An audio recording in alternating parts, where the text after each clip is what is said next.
Welcome to Exam Feast. In this part, we will see the word problems of exercise 3.3. So, word problem जो है आपकी question number 2 में दी हुई है. In last class हमने देखा वर्ड प्रॉब्लम्स एक्सरसाइज 3.2 की, ठीक है ना. वहाँ पे टोटल 6 वर्ड प्रॉब्लम्स थी और यहाँ पर भी 5 वर्ड प्रॉब्लम्स आपके सामने हैं. So one by one word problems को देखते हैं, इक्वेशंस बनाते हैं, देन सॉल्व करते हैं, ठीक है. सो क्वेश्चन नंबर 2 पार्ट 1 पढ़िए भाई. If we add 1 to the numerator and subtract 1 from the denominator, a fraction reduces to 1. It becomes 1 by 2 if we only add 1 to the denominator. What is the fraction? Fraction वाला सवाल हमने पिछली class में किया, पिछले section जो हमने किया था 3.2 के जो वर्ड प्रॉब्लम्स हमने किए थे, वहाँ भी हमने ये प्रॉब्लम देखी थी फ्रैक्शन वाली, ठीक है. तो बिल्कुल वैसे ही इसको करेंगे सॉल्व. एज वाली अगर इसमें कोई क्वेश्चन आता है तो हम बिल्कुल वैसे ही सॉल्व करेंगे. नंबर वाला आएगा तब भी वही, ठीक है ना. बैट बॉल ऐसे प्राइस वाला कोई सवाल होगा तब भी वैसे ही. टैक्सी फिक्स प्राइस और पर किलोमीटर वाला कुछ ऐसा कुछ चक्कर होगा तब भी वही, ठीक है ना. तो सारे क्वेश्चन जो मेन थे वो हमने कर लिए हैं बेसिकली. तो अब उसी के बेस पे ही हम सारे के सारे क्वेश्चन करेंगे, बिल्कुल वैसे ही करेंगे, सिमिलर वे में करेंगे. तो ये फ्रैक्शन वाला क्वेश्चन है तो उसमें क्या मानते हैं, let denominator be x and denominator be y.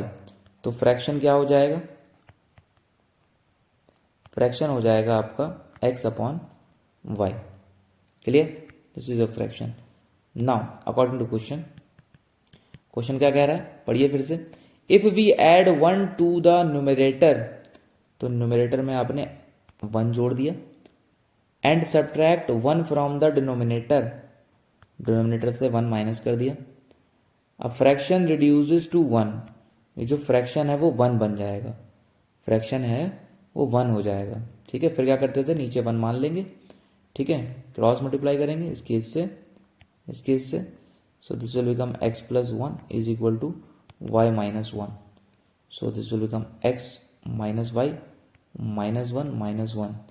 So x minus 1 is equal to minus 2. This is your first equation, ठीक है. Okay, now again according to question, it become 1 by 2 if we only add 1 to the denominator. यानी x numerator को ऐसे रखना है और denominator में 1 अगर हम ऐड कर देंगे तो this will become 1 by 2. Again वही काम, cross multiply cross multiply. So this will become 2x is equal to y plus 1. So this is 2x minus y is equal to 1. This is your second equation. Okay, now solving 1 and 2, ठीक है. Elimination solve करते हैं तो यहाँ पर 2 है सी, तो 2 से मल्टीप्लाई करेंगे इसको तो क्या हो जाएगा 2x minus 2y is equal to, ठीक है ना. इस पूरी इक्वेशन को 2 से मल्टीप्लाई करेंगे, ठीक है. 2x minus 2y is equal to minus 4. और यहाँ पर इसका जो इसका जो कोफिशिएंट है वो क्या है 1, तो 1 से मल्टीप्लाई करेंगे इसको तो 2x minus y is equal to 1, same आ गया. Plus will become minus, minus will become plus, plus will become minus, cancel हो जाएगा. So this will become minus y 1 है, ठीक है. And this will become minus 5. So y is equal to 5, ठीक है. Minus minus will cancel out. So y आ गया. Now from 1 first equation is what, x minus y is equal to minus 2. x minus y is equal to minus 2. y की value put कीजिए, minus 5 is equal to minus 2. So x is equal to 5 उधर जाएगा तो plus का हो जाएगा 5 minus 2. So x is equal to 3, ठीक है. x मिल गया, देयरफॉर y मिल गया. सो देयरफॉर फ्रैक्शन क्या माना था हमने, x by y. So x is 3, y is 5, ठीक है. So your fraction will be 3 by 5. Simple question है बहुत. क्वेश्चन नंबर 2 पढ़िए. So in question number 2, 5 years ago, age problem. So age वाला जो भी प्रॉब्लम है बिल्कुल हमने सीख लिया है पिछली क्लास में. ठीक है. सो बिल्कुल वैसे ही आप सोचिए किस तरीके से करेंगे पार्ट 2 को. सो बोल रहा है 5 years ago Noori was thrice as old as Sonu. 10 years later, 10 साल के बाद Noori will be twice as old as Sonu. Will देख रहे हो ना, मतलब आफ्टर 10 years, और वॉज देख रहे हो तो मतलब पीछे पीछे की बात हो रही है, पास्ट की बात हो रही है. How old are Noori and Sonu. ठीक है भाई. तो जो चीज पूछी जाती है वही मान लेते हैं. Let the present age of Noori be x years and present age of Sonu is y years. ठीक है. Now according to question, question ये कह रहा है 5 years ago, 5 साल पहले. How many years? 5 years ago.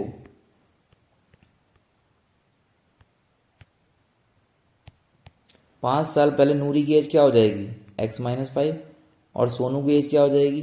y minus 5. ये हो जाएंगी ना.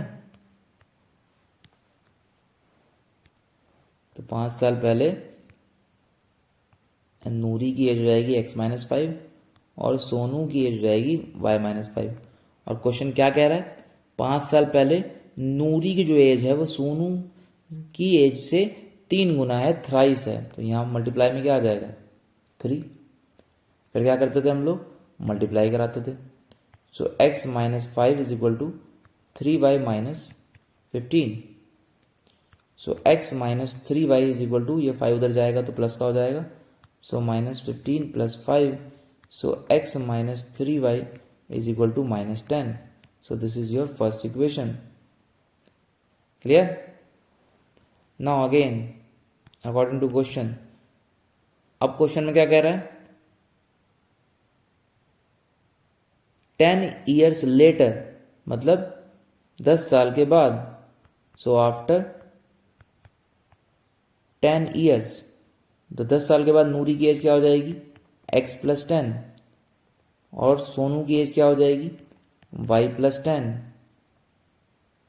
ठीक है.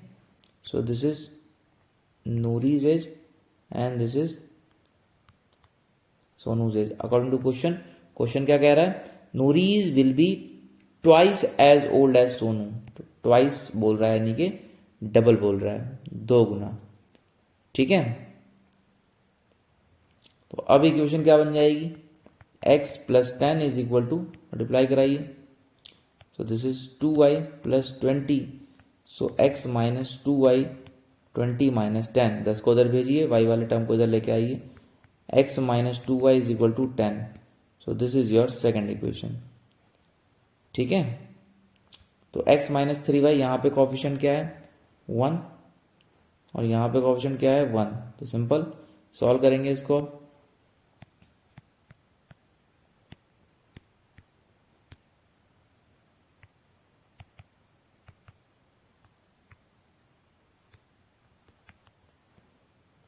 तो ये क्या हो जाएगा? x minus 2y is equal to 10 as it is आ जाएगी. 1 से मल्टीप्लाई करेंगे, ऊपर वाली भी एज इट इज आ जाएगी. x minus 3y is equal to minus 10. x minus 3y is equal to minus 10. Sign change करेंगे, plus will come minus, minus will come plus, minus will come plus. Cancel out. 3 में से 2 गया तो 1 बचा. This is y. और 10 में ये कितना हो गया? 20. सो y 20 आ गया. ठीक है. y कितना आ गया? 20. ना फ्रॉम 1 x माइनस 2y, कहीं से भी निकाल सकते हो. ठीक है ना. सेकंड से निकाल लो. x minus 2y is equal to 10. वो आपकी चॉइस है. ठीक है. सो y की वैल्यू पुट कीजिए. x minus 40 is equal to 10. सो x is equal to 40 plus 10, it will be 50. ठीक है. सो देयरफॉर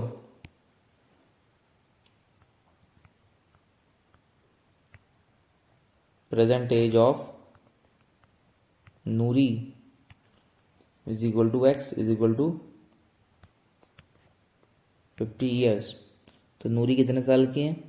50 ईयर्स की, ठीक है। एंड सोनूज एज,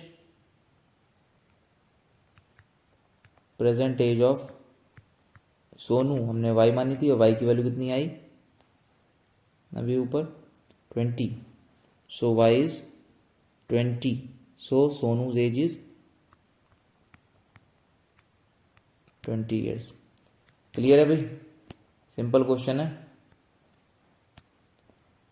3.2 में जैसा था बिल्कुल सेम वैसे ही क्वेश्चन था। क्वेश्चन नंबर 3 देखिए भाई, पार्ट 3 देखिए। पार्ट 3 क्या कह रहा है? Some of the very important question, ठीक है। Part 3 is very important question. एक होता है important, this is very important question. ध्यान से देखिए। The sum of the digits of a 2 digit number is 9। देखिए 2 डिजिट का नंबर बनता कैसे है पहले वो समझ लीजिए। तो एक 2 डिजिट का नंबर कैसे बनता है? मान लीजिए एक नंबर है 54 लेट से, ये कैसे बनता है? 5 इंटू 10 प्लस 4 ऐसे तो बनेगा। मान लीजिए 26, तो कैसे बनेगा? 2 इंटू 10 प्लस 6, ठीक है। एक नंबर है लेट से 38, कैसे बनेगा? 3 इंटू 10 प्लस 8।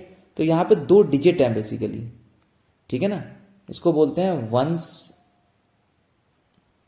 ठीक है। और ये वाला जो आपका सेकेंड डिजिट हो गया, ठीक है। टेंस बोलते हैं इसको, ठीक। क्लियर? तो ये 2 डिजिट एक नंबर बनाते हैं, ठीक है। तो क्वेश्चन में उन्हीं 2 डिजिट की बात कर रहा है। तो लेट बोल रहा है the sum of the digits of the 2 digit number is 9। तो 2 डिजिट है हमारे पास, उनका सम कितना दिया हुआ है? 9। और बोल रहा है also 9 times this number is twice the number obtained by reversing the order of the digits, find the number. तो नंबर निकालने के लिए हमें डिजिट पता होनी चाहिए, तो हम उन डिजिट्स को ही एज्यूम कर लेते हैं। लेट, समझ गया ना। तो उन डिजिट्स को हम एज्यूम कर लेते हैं, अगर डिजिट हमें पता होगी तो हम नंबर बना सकते हैं। तो let ones place digit be x. तो ये जो वंस प्लेस वाले डिजिट है इसको हमने एक्स मान लिया और टेंस वाली को हमने वाई मान लेना है, ठीक है। Tens place digit is y, ठीक है। तो मुझे बताइए नंबर क्या हो जाएगा? नंबर विल बी, बताइए कितना हो जाएगा भाई? फर्स्ट जब ये वंस वाली 4 पे थी और टेंस पे 5 था, तो 5 को 10 से मल्टीप्लाई कर रहे थे ना, और प्लस 4 कर रहे थे, वही यहां पर भी करेंगे, ठीक है। तो ये क्या बन जाएगा? ये हो जाएगा आपका 10 इंटू वाई प्लस एक्स, ठीक है ना। ये वंस प्लेस वाला हो गया नंबर, ठीक है। और ये आपका टेंस प्लेस वाला नंबर हो गया, ठीक।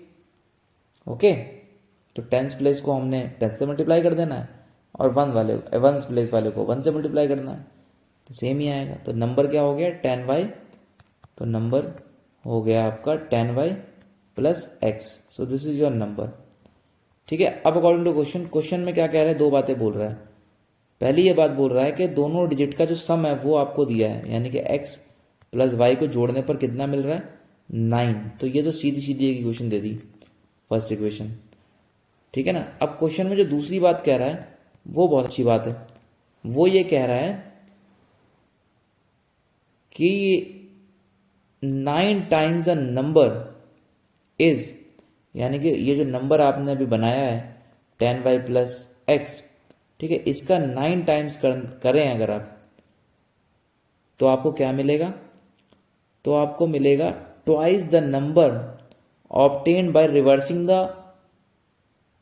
Order of the digit. तो आपको ट्वाइस, दुगना नंबर मिलेगा ऐसे नंबर का जो कि बना है इनके डिजिट्स को स्विच करके, रिवर्स करके, यानी कि x इधर आ जाए और y इधर आ जाए, यानी कि 10x प्लस वाई। क्लियर? तो ये रिवर्स करके नंबर मिला है और डायरेक्ट नंबर है। इसका 9 टाइम्स रिवर्स करके जो नंबर मिला है उसका ये 2 टाइम्स है। ठीक है, ये पॉइंट नहीं है भाई, मल्टीप्लाई समझा करो इसको। ठीक है, ठीक है, क्लियर? अब सॉल्व कीजिए, कितना हो गया? 90y plus 9x 20x plus 2y।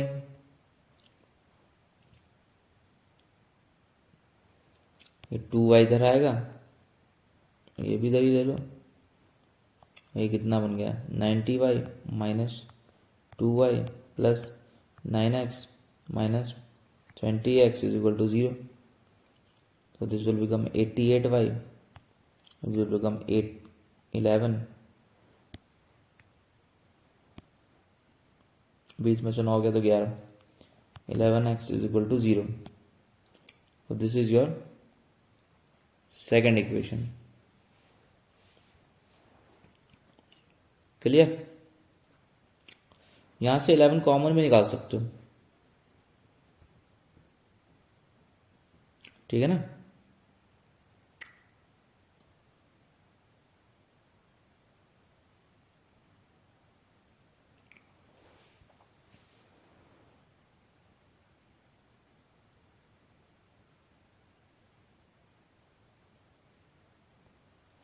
तो यहाँ से अगर 11 कॉमन निकाल लोगे तो क्या बचेगा? 8y minus x is equal to 0. ठीक है, तो ये कितना आ गया? 8y minus x is equal to 0. ठीक है, यहाँ से माइनस साइन कॉमन निकालो, अंदर क्या बचेगा? x माइनस वाला प्लस का हो जाएगा और प्लस वाला माइनस का. 8y is equal to 0. ठीक है, -1 यहाँ पर है, ये उधर जाएगा तो 0. So x minus 8y is equal to 0. Okay, clear? और चाहो तो यहीं पे छोड़ दो, वो आपकी इच्छा है, आपकी चॉइस है. तो इसको 1 ना बोल के हमने किसको 1 कह दिया? इस इक्वेशन को 1 कह दिया. ठीक, हमारी कैलकुलेशन अब आसान हो जाएगी ना. अब दूसरी, ये पहली इक्वेशन क्या थी? x plus y. यहाँ पे भी देखिए कोएफिशिएंट 1 है, तो x plus y is equal to 9, और यहाँ पे भी कोएफिशिएंट 1 कर लिया हमने. तो कितने आसान हो गया ना? सॉल्विंग 1 एंड 2, दोनों को सॉल्व करेंगे तो x plus y is equal to 9 लिखा, और यहाँ पर x minus 8y is equal to 0. ना plus will become minus, minus will become plus, plus will become minus, this will cancel out. ये हो गया 9y is equal to 9. So y is equal to 1. So y आ गया 1. So from 1 x plus y is equal to 9. So x plus 1 is equal to 9. So x is equal to 8. तो x मिल गया 8. Therefore अब number हमें बनाना है, तो number क्या था मेरा? 10y plus x. This will become 10 into 1 plus 8. ठीक है, y की वैल्यू 1 है. This is 10 plus 8, so this is 18. तो जो नंबर है मेरा वो क्या हो गया? 18. क्लियर? यही 2 डिजिट का नंबर हमें बताना था. तो दिस इज योर आंसर. बहुत ही अच्छा सवाल है, इंपॉर्टेंट क्वेश्चन है. यहाँ पे ध्यान रखना, अगर कॉमन निकालना नहीं चाहते हो मत निकालो, फिर इसको एज इट इज रख देना. यहाँ से एलिमिनेशन लगा के सॉल्व करना, आंसर वही सेम ही आएगा. कैलकुलेशन को इजी करने के लिए हमने से -11 कॉमन निकाल लिया. पहले 11 है फिर -1, बात एक ही है. ठीक है, सॉल्व करके आप सब्स्टिट्यूशन से भी सॉल्व कर सकते हो, आपकी चॉइस है. क्लियर? ओके, तो लास्ट पार्ट देखिए फिर. Second last part, not last part, second last part, part number 4. So in part 4, Meena went to a bank to withdraw 2000 rupees. She asked the cashier to give her 50 rupees notes and 100 rupees notes only. Meena got 25 notes in all. ठीक है, find how many notes of 50 rupees and 100 rupees she received. तो Meena bank गई, ठीक है, उसको total 2000 रुपये निकालने थे. उसने केवल 50 के नोट लिए और 100 के नोट लिए. तो मान लेते हैं late number of 50 rupees notes be X and number of 100 rupees notes भी y। तो x जो हमने मान लिया 50 रुपए के जो नोट्स हैं वो x हैं और 100 रुपए के जो नोट्स हैं वो y हैं टोटल। तो क्वेश्चन में वो ये भी कह रहा है अकॉर्डिंग टू क्वेश्चन के टोटल 25 नोट हैं उसके पास, तो इसका मतलब x प्लस वाई कितना है 25 है। तो ये तो आपकी फर्स्ट इक्वेशन डायरेक्टली बन गई, सिंपल। और सेकंड चीज वो ये कह रहा है कि टोटल पैसे कितने दिए हुए हैं, टोटल पैसे हैं 2000। तो भाई एक 50 का नोट है तो कितने रुपए हुए आपके पास 50 रुपए, दो 50 के नोट हैं तो कितने होंगे 2 इंटू 50, तीन 50 के नोट होंगे 3 इंटू 50, 10 50 के नोट होंगे तो 10 इंटू 50, x 50 के नोट होंगे तो x इंटू 50, ठीक है ना। तो x इंटू 50 मतलब 50x, ये हो गया टोटल पैसा किसकी वजह से 50 के नोट से। और 100 इंटू y, ये पैसा किसकी वजह से हो गया 100 रुपए के नोट से की वजह से। और टोटल पैसा आ जाएगा, दोनों को जोड़ देंगे तो टोटल पैसा कितना दिया हुआ है 2000। सो this is your second equation, this is your second equation. अब इसे हम सॉल्व करेंगे, सॉल्विंग 1 एंड 2, ठीक है। तो यहां पर कोएफिशिएंट क्या है 1, एलिमिनेशन सॉल्व कर रहे हैं, ठीक है, बाय एलिमिनेशन मेथड। आप सब्स्टिट्यूशन से भी कर सकते हैं, कोई इतना बड़ा इशू नहीं है, ठीक है।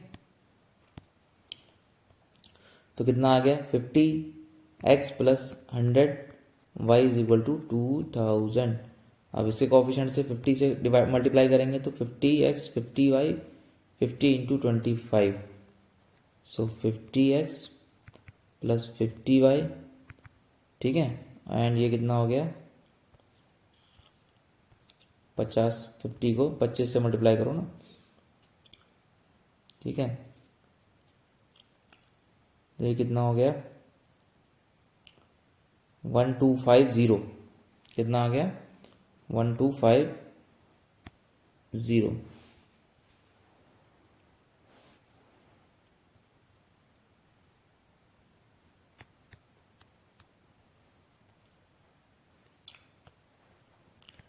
साइन चेंज किया कैंसिल हो गया, यहाँ साइन चेंज किया 50y आ गया, यहाँ साइन चेंज किया कितना हो गया 0 5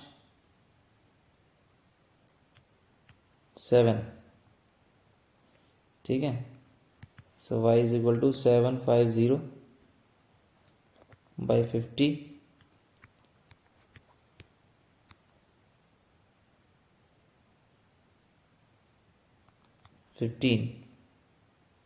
so y is equal to 15। so from 1 x plus y is equal to 25 था, so x plus 15 is equal to 25, so x is equal to 10, okay। so therefore number of 50 rupees notes is equal to x is equal to 10 and number of 100 rupees notes is equal to y, और y कितना निकाला आपने 15। so this is your answer। Simple question है, okay, ठीक है भाई। आप चाहते तो इसको और सिंपल कर सकते थे, यहाँ कैलकुलेशन इतनी नहीं करनी पड़ती अगर आप यहाँ से कॉमन ले लेते। देखो यहाँ 50 कॉमन आ रहा है, लास्ट क्वेश्चन में हमने इसीलिए वो किया था, कॉमन निकाला था 11 माइनस 11, कितना आसान हो गया था। तो यहाँ पे भी कर सकते थे। इस बार मैंने कॉमन क्यों निकाला भाई, इस बार दिखा दिया, नहीं दिमाग में आ रहा कॉमन निकालने को तो मत निकालिए, आंसर आपका आएगा, उससे ना घबराएं आप, ठीक है ना। इस चीज़ का ध्यान रखें पहली बात तो। अब अगली बार जब करेंगे तो कॉमन ज़रूर निकाल लीजिएगा, ठीक है ना, टाइम बहुत बचता है आपका, ठीक है। लास्ट क्वेश्चन देखिए भाई, लास्ट क्वेश्चन क्या है,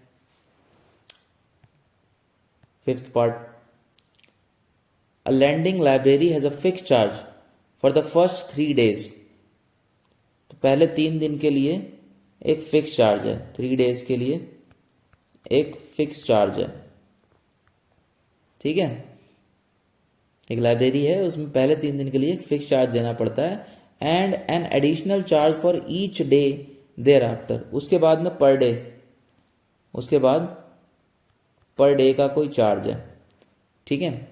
तो Sarita paid 27 rupees for a book kept for 7 days। Sushi paid 21 rupees for the book she kept 5 days। Find the fix charge and the charge for each extra day. तो यहाँ पे 2 amount हैं, वही मान लेते हैं, पहला काम तो मानना ही है, ठीक है। तो लेट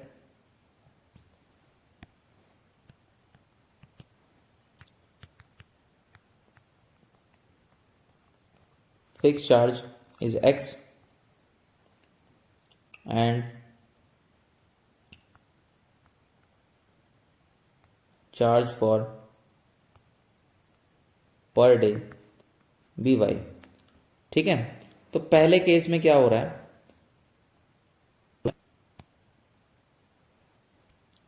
सो फर्स्ट केस अगर आप पढ़ें तो उसमें क्या हो रहा है,